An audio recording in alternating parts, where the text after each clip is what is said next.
Olá, no Viva Saúde desta semana nós vamos falar sobre exames laboratoriais. É cada vez mais comum médicos darem diagnóstico apenas depois que avaliam resultados de exames feitos em laboratórios ou em clínicas de imagens. Alguns destes exames exigem uma preparação do paciente, como o jejum, por exemplo. Você sabe por que isso acontece? Quais os outros tipos de preparo e o que você deve saber ao fazer um exame laboratorial? Para falar sobre isso, nós convidamos a farmacêutica de Viçosa, Luísa Mendes. Luísa, bem-vinda aqui ao nosso programa. Você é responsável por essa parte no laboratório aqui de Viçosa. As pessoas têm muitas dúvidas sobre isso? Tem muitas dúvidas. Eu acho que a conversa inicial, assim, a pessoa deve se preparar para fazer um exame de sangue. Então, com antecedência, no dia anterior, alguns dias antes de fazer um exame de sangue, procurar um laboratório para pegar todas as informações necessárias, para também não correr o risco de chegar no laboratório e ou não poder colher, ou não estar preparado para fazer o exame. É bom que pegue os coletores, se tiver exame de fezes e de urina, que o laboratório fornece esse material. É porque a gente não marca exame. A gente chega e faz. O médico prescreve, dá o pedido, às vezes o plano de saúde e tal. Você vai lá, chega no laboratório sem preparo nenhum. Às vezes a gente compra esses coletores de fezes, de urina na farmácia, mas não precisa. Ou seja, às vezes perde um tempo, né? Você às vezes chega atrasado no trabalho, perde às vezes uma manhã de trabalho e chega lá e não consegue fazer o exame por essa falta de conhecimento, né? Isso. É porque os pedidos médicos, a maioria das pessoas não conseguem ler, porque estão em códigos, né? Igual, por exemplo, o exame de urina. Muitos médicos não escrevem urina, escreve EAS, que é o código para exame de urina, EPF, o código para exame de fezes. Então, as pessoas às vezes não sabem nem quais exames que vão fazer. Então, é essencial a preparação para um exame seja bem feito, e isso vai interferir diretamente na qualidade do exame. Porque a gente tem no laboratório hoje, a maioria dos erros laboratoriais é da fase chamada pré-analítica, que é a fase que antecede a dosagem propriamente dita do exame. Então, e grande parte também desses erros pré-analíticos são de falta de preparo do paciente, que é uma coisa que o laboratório não consegue controlar. O paciente depende do paciente. E às vezes um exame mal feito determina um resultado completamente errado e um tratamento também, né? Porque médico hoje cada vez mais, como eu disse aqui, precisa desse exame para balizar o tratamento. Isso, né? Você pode ter tantos exames alterados, tantos altos quanto mais baixos, então é essencial esse preparo. Por exemplo, o que pode dar errado no exame? O que eu, como paciente, posso fazer errado que altera o meu resultado de um exame que a maioria das pessoas faz? Se você tiver sem jejum, a glicose dá alterada, triglicérides, colesterol, se você não tiver com o jejum adequado, o PSA, se ele não for bem preparado, ele também vai trazer alteração. PSA do exame de próstata. Que é o exame para o marcador tumoral para próstata, né? E o exame de 24 horas, urina de 24 horas, é um exame crítico, que se a coleta não for realizada de maneira correta, dá resultados totalmente diferentes. Então, vamos por partes. Vamos começar pelo jejum. Qual é o tempo necessário do jejum? Se eu vou fazer um exame, eu calculo mais ou menos que eu vá estar lá no laboratório às 7 horas da manhã. Eu tenho que comer no máximo até 7 horas da noite? Depende do exame que você vai fazer. Colesterol e triglicérides, 12 horas de jejum, 7 a 7. Agora, tem exames que o jejum é só de 8 horas. A glicose, na verdade, a maioria das dosagens se pede de 4 a 8 horas de jejum. Isso depende do exame. E tem exames também que não precisam de jejum. Que o hemograma, por exemplo, é um dos exames que ele pode ser feito sem jejum. Sem jejum. Então, a pessoa tem que ligar para o laboratório antes para saber como se preparar. Ou ligar ou ir ao laboratório. Às vezes o telefone não resolve muito, porque se ela não conseguir ler o pedido médico, a gente não consegue dar as orientações corretas. Sim. E esse é uma orientação que deve ser feita pelo farmacêutico, né?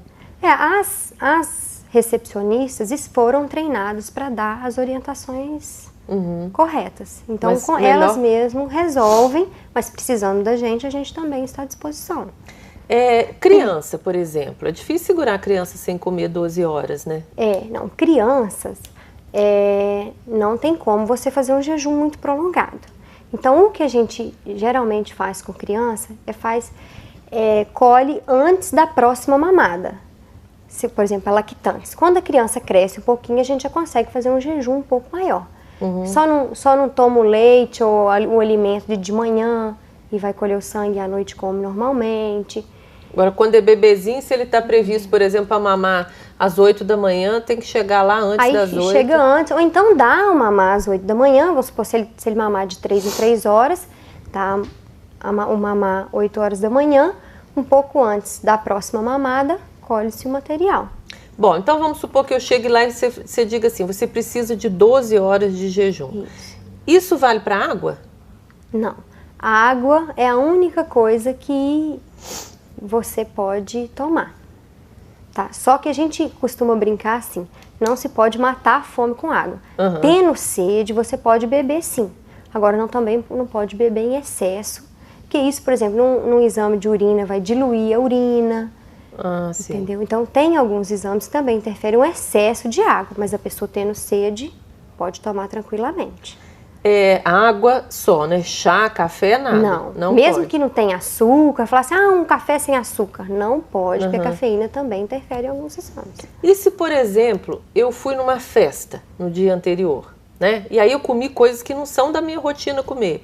Comi muita carne, comida muito gordurosa, ou bebi alguma coisa alcoólica. Embora eu tenha feito jejum de 12 horas, eu fui na festa, comi até às 9 e fui colher o exame às 9. Isso interfere?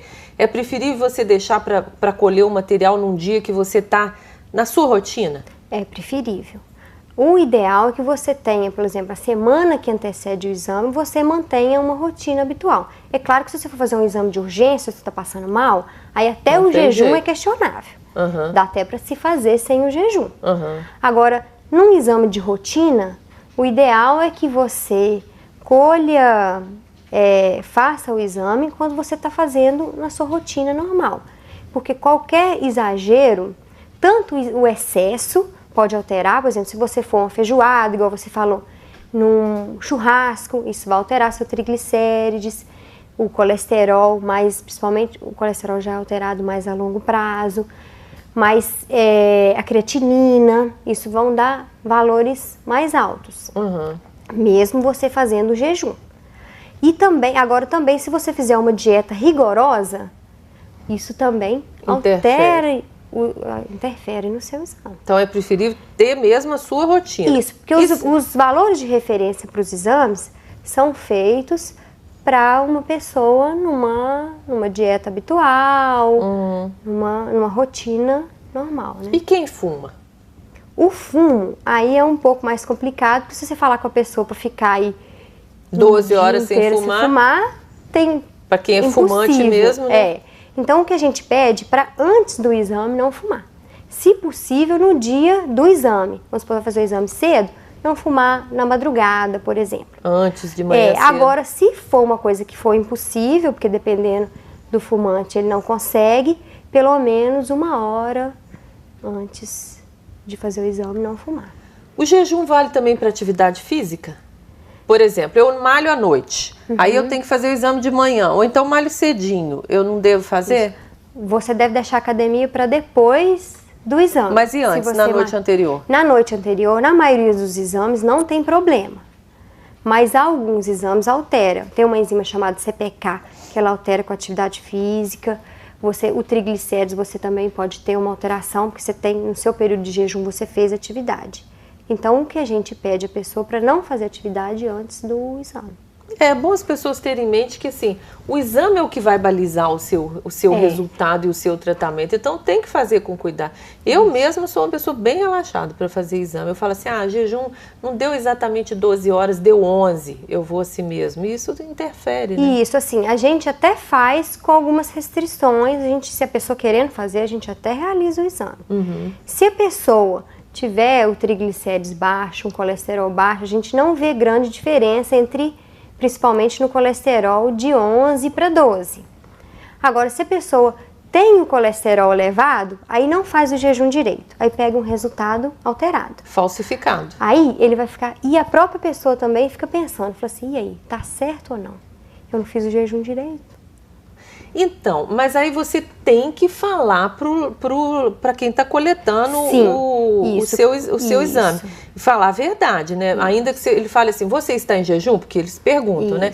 Você está em jejum? Tá, de 12 horas. Aí você fala, não, tô de 11. Aí ele vai decidir se você pode fazer ou não. E você deve acatar, porque é pro seu bem, né? A gente oferece para a pessoa vir no dia seguinte ou aguardar, dar o tempo de jejum e fazer o exame um pouquinho mais tarde. Ou até se o exame não precisar daquele jejum todo, pode fazer assim mesmo. Aí pode fazer. Ele indica. Isso. Uma outra coisa que as pessoas perguntam normalmente, relação sexual na noite anterior à coleta de exame determina alguma mudança? Depende do exame. Por exame de urina não pode, não pode ter relação no dia anterior, porque vem contaminação. Ainda que você tome banho, por exemplo? O problema é que você não consegue mensurar se alterou ou não. Para fazer um exame de urina é necessária a higiene. Se a pessoa puder tomar banho, melhor ainda. Se não, faz uma higiene com água e sabão, uma duchinha higiênica, alguma coisa assim. Só que você não sabe até que ponto essa higiene foi feita de maneira que não vai interferir. Então, o protocolo que a gente pede para fazer é não ter relação sexual no dia anterior. Mas para o exame de urina e para o de sangue? Exame de sangue. Agora, o de sangue, o que interfere é o exame do PSA, que é o da próstata. Aí tem que ser 48 horas sem relação sexual. Aí a gente vai falar sobre isso no próximo bloco, mas assim, para exames de sangue de rotina, hemograma, triglicéridos, colesterol, relação sexual, não. Para esses, não. Tá, e água também não. No mais, tem que ligar e saber que tipo de coisa que você deve fazer, né? Que tipo de preparo que você deve fazer. Ô Luísa, nós vamos para um pequeno intervalo. No próximo bloco, nós vamos voltar falando sobre a interferência de medicamentos, né? Que a gente não falou nos exames e esses exames específicos, como, por exemplo, o PSA. O Viva Saúde faz um pequeno intervalo e volta já. Não saia daí.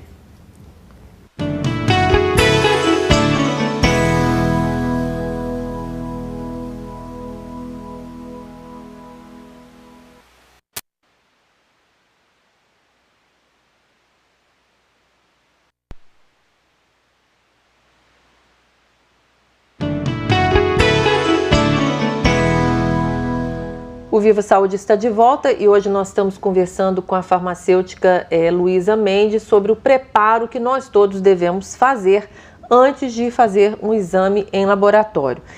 Luísa, a gente falou mais sobre o exame de sangue no primeiro bloco, mas faltou falar sobre o que as pessoas que já tomam medicamento, elas têm que informar para o laboratorista que medicamentos são esses, elas podem parar, o médico tem que dar esse tipo de informação, como é que é isso?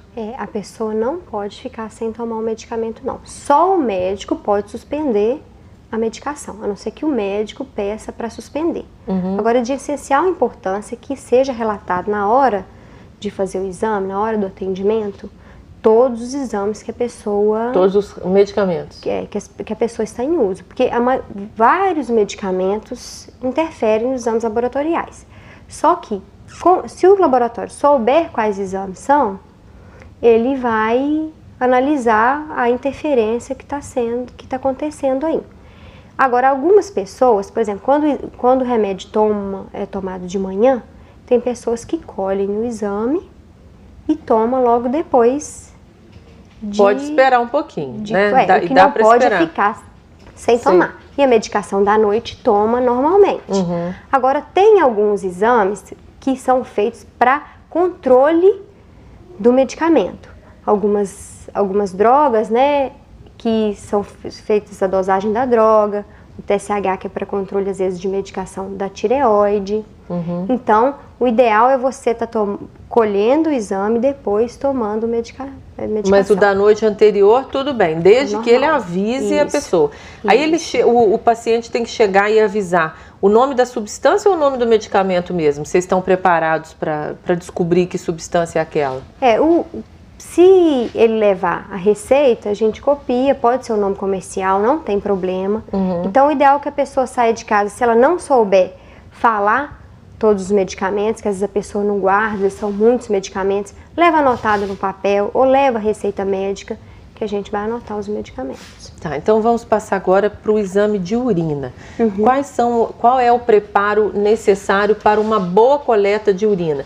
Também é uma coisa que as pessoas erram muito, né? Você falou agora há pouco sobre a relação sexual, mas em geral, se não houver relação sexual, qual é o preparo ideal? Para o exame de urina rotina, para bacterioscopia, a cultura de urina, que são os exames mais pedidos, o material é o jato médio da primeira urina da manhã. O que seria isso? A pessoa vai fazer uma higiene direitinho, começar a colher a urina no vaso, colher o meio da urina. Aí por que o jato médio? Porque a primeira urina que sai vem lavando a uretra e o que interessa pra gente é a urina que está na bexiga. E junto com esse primeiro jato vem células, vem secreção que está na uretra. Então se você colhe esse material, isso pode falsear o seu exame de urina. Então você começa a fazer no vaso, colhe o meio da urina e termina de fazer no vaso também. Mas o banho antes é ideal? Como é a primeira urina da manhã, tem gente que não consegue tomar o banho. Então pelo menos uma higiene com água e sabão, às vezes com a duchinha, colhe o A duchinha sem o sabão já é suficiente? Com o sabão garante uma higiene melhor. Agora o frasco também que colhe a urina tem que ser um frasco apropriado. Aquela história de usar vidro de remédio antigo bem lavadinho não funciona. Porque as pessoas falam assim, eu lavei direito, que fervi, não sei o que, mas você não sabe até que ponto tinha ou não resíduo nesse recipiente. Então o ideal é que seja colhido um frasco apropriado, os laboratórios fornecem, e se a pessoa também quiser pode adquirir em farmácia. Eles são baratinhos. Para o exame de bacterioscopia e a cultura de urina, o frasco tem que ser estéril. Porque senão falseia o resultado, né? Isso é muito perigoso. Você está sabendo que bactéria que está te provocando aquela doença. Usa um frasco que tem uma outra bactéria lá, você vai fazer um tratamento todo errado. E às vezes vem material vaginal, no caso da mulher. Aí às vezes a bactéria, você tem um exame com muita bactéria e a bactéria às vezes normal da flora vaginal. Né? Então acha que pode ser uma infecção e na verdade não é. Tá, de urina eu acho que tá bem claro. E de fezes? Isso é bem complicado, né? Fazer a coleta de exame de fezes. Tem muita gente que prefere nem fazer, né? Exame de fezes. Tem gente que só de falar que vai fazer o exame não consegue colher o material. Então, assim, o exame de fezes, para o exame de fezes comum, colher as fezes. A gente pede para colher em vários pontos do bolo fecal, para você ter uma amostragem melhor. E tem também as fezes que você colhe no líquido, né, no MIF, no conservante, aí é de 3 a 7 dias, né? E você também tem o exame de sangue oculto, que é pesquisa de sangue nas fezes. Aí o exame de sangue oculto depende da metodologia que o laboratório vai usar, tem um preparo diferente. Nós trabalhamos com o método mais indicado, que é o método chamado monoclonal. Aí ele não precisa de dieta alimentar, não. O preparo é só se estiver tomando ferro, tomando Combiron, alguma vitamina que contém ferro, aí isso pode interferir. Mas ele é um método, como ele é específico para hemoglobina humana, a dieta não precisa, porque tem alguns métodos que não pode comer carne vermelha. Então, agora, se ela for fazer e o laboratório for trabalhar com outro método, isso na hora que ela for pegar as instruções para o preparo do exame, isso vai ser informado. Agora, mas você coletou as fezes, né? O coletor vem com aquele, tipo uma pazinha, né? Você coletou, você precisa fazer vários exames, aí seu intestino não funcionou, você pode levar qualquer hora do dia? As fezes, para o exame parasitológico, você pode levar até fezes de um dia para o outro. Deixa no lugar fresco da casa, algumas pessoas põem na geladeira, mas não tem necessidade. E pode ser levado no outro dia, a gente recebe durante todo o dia. Agora, para a urina, é até bom que a gente volte nessa questão, para a urina tem que ser colhida e levada para o laboratório. No máximo 2 horas após colhida, a urina tem que chegar ao laboratório. 2 horas? Se for passar um pouco desse horário, deixar na geladeira. Agora, se passar muito, a gente rejeita o material. Tem uma pergunta também que eu esqueci de fazer sobre coleta de urina. E se a mulher estiver menstruada? Aí, menstruada, a gente pede para a pessoa colher urina, depois, esperar a menstruação acabar, 3 dias após o término da menstruação, colher a urina. Salvo as exceções, quando a pessoa está com suspeita de infecção urinária, então precisa do exame, é urgente o exame dela, então a gente pede para fazer uma higiene, caprichar mais na higiene, né? E colher a urina, mas pode vir um pouco de sangue. E as pessoas também precisam saber que para um exame, para um laboratório que faz análise clínica, esses assuntos são muito comuns, né? A gente pode falar sobre xixi, cocô, menstruação. A gente está fazendo esse tipo de exame, né? Às vezes a pessoa chega lá com vergonha de perguntar, achando que não deve perguntar porque é uma coisa muito íntima, mas é exatamente a sua intimidade que está sendo investigada. Tem alguns exames que os pacientes têm um certo... ficam um pouco constrangidos e tudo, igual, por exemplo, o espermograma é um exame que o paciente fica muito constrangido, mas eu costumo até brincar, o constrangimento é seu, a gente está acostumado com esse material. Para quem é da área de saúde, isso é banal. A gente está acostumado, então está acostumado a explicar como que colhe, as recomendações, então pra gente não tem problema.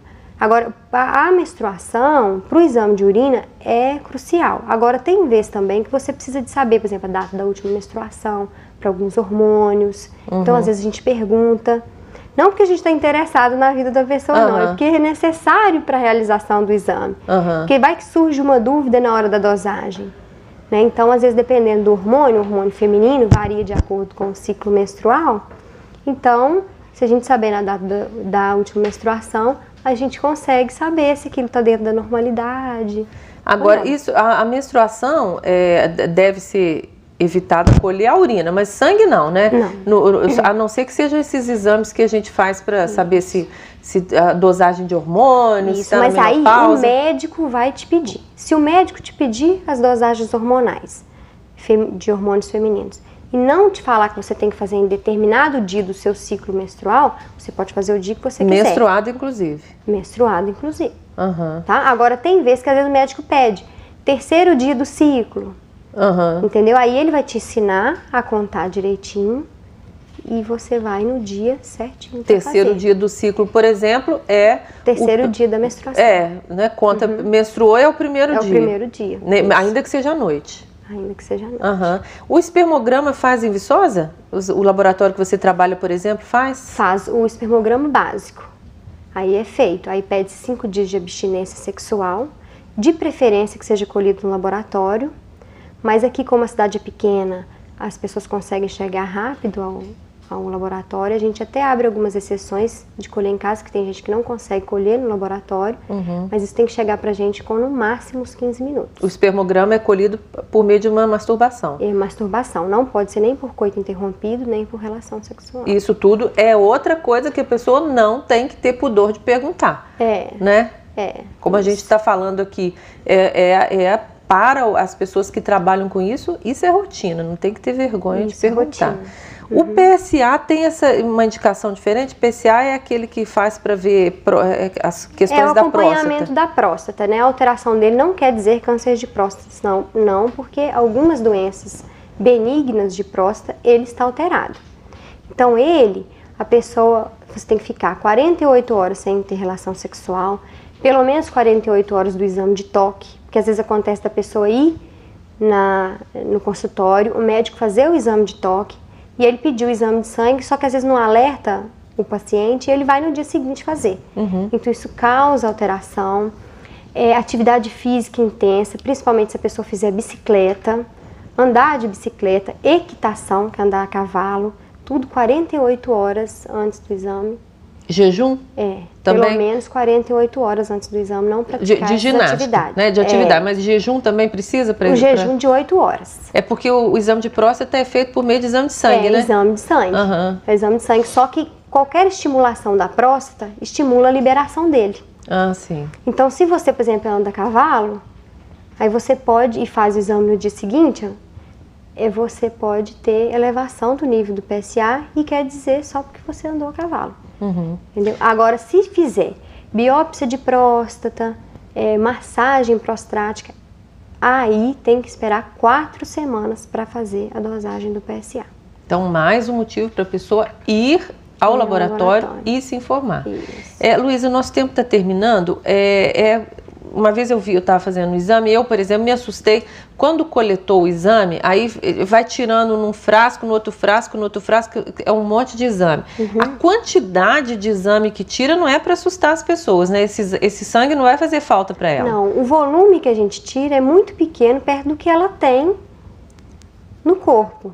Né? Então, isso não vai fazer diferença nenhuma e com algumas horas o organismo já repôs tudo que tinha. Não precisa ficar assustado. E se ficar roxo? É normal também? Então, de se esperar? Não é uma coisa desejável pra gente, mas é uma coisa que às vezes acontece. Geralmente isso acontece porque pressionou pouco depois da punção.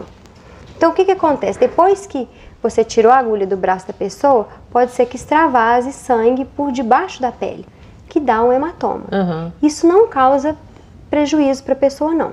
Fica feio, né? Mas com alguns dias isso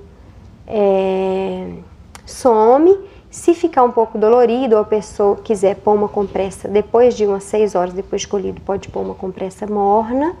Tem também algumas pomadas que tiram hematoma, mas costuma ser uma coisa que some em com geral, alguns não dias, acontece, 3 a 5 dias.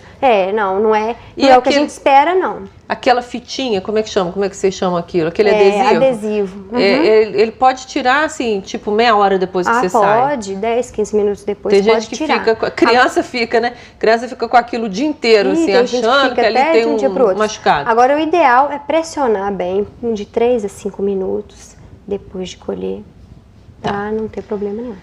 Luísa, muito obrigada pela sua presença aqui. O Viva Saúde chega ao final, agradecendo também a sua atenção, a atenção de quem nos assiste. Esse é um programa feito para que você tenha informações sobre saúde e qualidade de vida. Por isso, nós convidamos você para participar do programa, enviando críticas e sugestões para o e-mail vivasaude@ufv.br. Repetindo, vivasaude@ufv.br. E se você quiser rever o programa, vá ao site do YouTube e procure por Canal Saúde TV Vicosa sem o cedilha. Você viu aí agora há pouco o endereço, Canal Saúde TV Vicosa, no site do YouTube. Essa é uma produção da TV Viçosa em parceria com o programa Medicina Consciente do curso de Medicina da Universidade Federal de Viçosa. Mais uma vez agradecemos a sua audiência e já confirmamos o nosso próximo encontro na semana que vem com mais um programa feito para você. Até lá!